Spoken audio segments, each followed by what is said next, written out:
bakunzi ba Inyishu Media, uno munsi twashimye kubazanira video irimo ibintu by'ibirozi.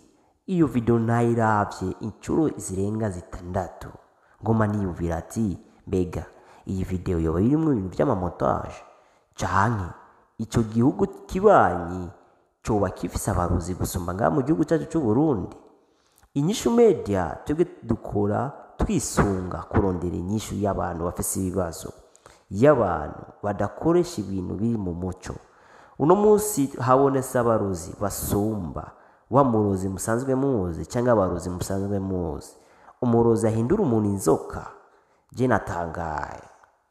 Aba bantu ndibaza no ngaha mu gihugu cyacu cy'u Burundi barahari, ariko biragoye cyane kubafata cyangwa kubabona kugira bakoreshe ikiganiro abantu bafite ubushobozi bwo guhindura abantu inzoka. Inyishu Media turashoboye, Inyishu Media turashobora gukura abantu aho bari tukabahindura. Ariko rero ikibazo kiri tuyumvira ati eske nitwarondera abo bantu bazotwemera kuduha ikiganiro canke abantu bazovyakira gute? Bazova bavyakira nka montage?